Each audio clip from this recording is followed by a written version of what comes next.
Abdurrahman bin Auf itu pernah kaya di Mekah, ketika masuk Islam dirampas hartanya.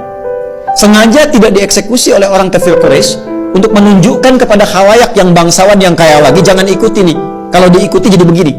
Dirampas hartanya, diberikan pilihan.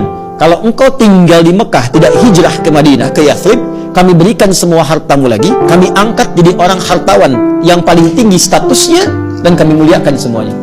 Tapi kalau engkau memilih hijrah, kami rampas semua hartamu, silahkan pergi, jangan bawa apapun kecuali pakaian yang melekat di badan. Sengaja nggak dieksekusi. Beliau memilih berangkat untuk hijrah. Yang jadi persoalan itu istrinya, keluarganya. Mau ikut suami, bawa pakaian, silahkan pergi. Belum tentu selamat 400 kilo.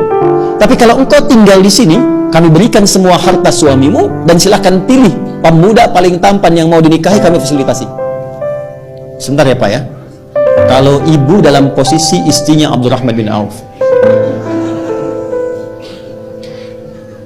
pilih mana? Ikut suami kehilangan semua harta,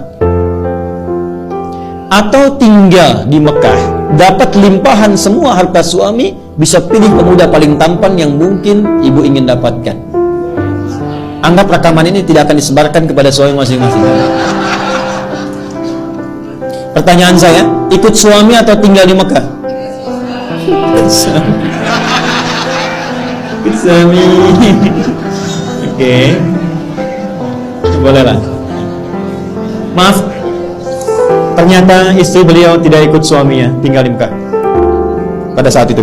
Ini tahapan penghuni surga Firdaus itu levelnya saling bertahap. Allah tidak akan mungkin memberikan kemampuan maksimal di sini kalau kita belum melewati yang ini dengan optimal. Maka apa yang terjadi?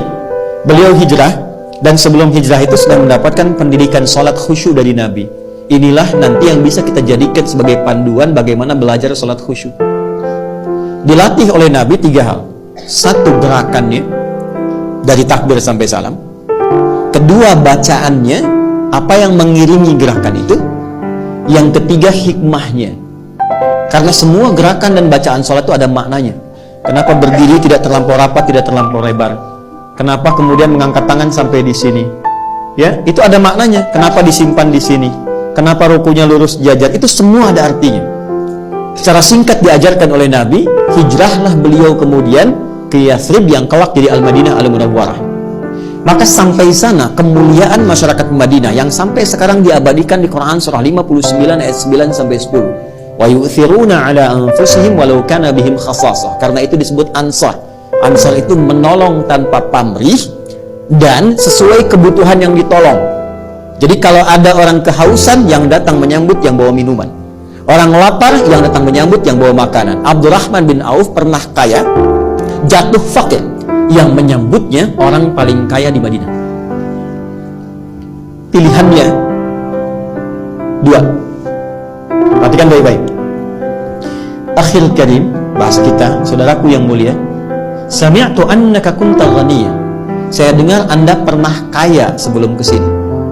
Kalau ingin kaya lagi, ambil setengah harta saya. Dan saya dengar Anda ditinggalkan istri Anda di Mekah. Pilih perempuan paling cantik di Madinah.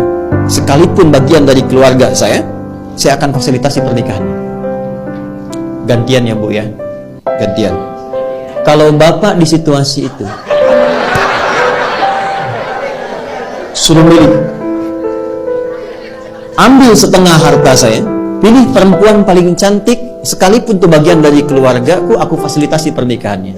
Anda terima atau tidak ditolak sama sekali? Saya paham Bu pilihannya, karena itu percuma saya tawarkan ditolak.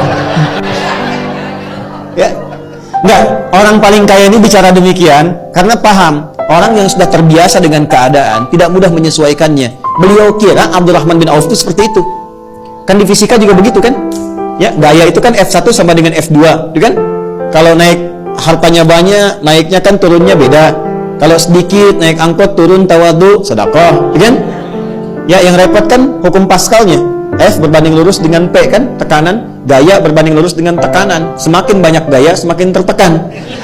Itu problemnya. Nah, dia melihat Abdurrahman bin Auf ini barangkali sudah di level tinggi, gayanya tinggi, jadi tekanan. Dia lupa bahwa beliau sudah diajarkan cara sholat yang benar. Itu cuma dipraktekkan, berdiri begini. Ini ada maknanya. Apa jawaban Abdurrahman bin Auf? Jazakallahu khaira arini ainal aswaq. Semoga Allah memuliakan dan memberikan Anda pahala. Cukup tunjukkan kepadaku di mana pusat bisnisnya. Berdiri. Kalau masih mampu menegakkan diri kita, jangan gantungkan kehidupan pada orang lain. Oke? Cuma 2 tahun. Dari penyalur kambing, 2 tahun hartanya bertambah, 3 tahun jadi orang paling kaya pada masa itu. Dari nomor 3, nomor 2 langsung di nomor 1. Levelnya dari sini dulu sampai ke sini. Dan Abdurrahman bin Auf setelah menjadi kaya, sepeninggal Nabi, heboh Madinah, pekerjaannya setiap bulan cuman menyantuni semua orang di Madinah. Yang sudah nggak bisa bekerja disantuni sepertiga orang Madinah. Yang belum punya pekerjaan sepertiga dimodali oleh beliau. Yang sudah ada diinfaki oleh beliau. Jadi sekampung Madinah, sekota pada saat itu mendapatkan bagian dari hartanya Abdurrahman bin Auf. Jadi cari kerjanya tuh untuk amal. Apakah berkurang hartanya? Tidak, malah makin kaya. Malah makin kaya.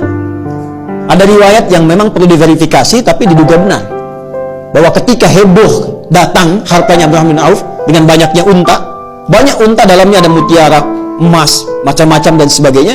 Kata Sayyidah Aisyah, aku mendengar hisabnya Abdurrahman bin Auf itu tidak mudah, saking banyaknya.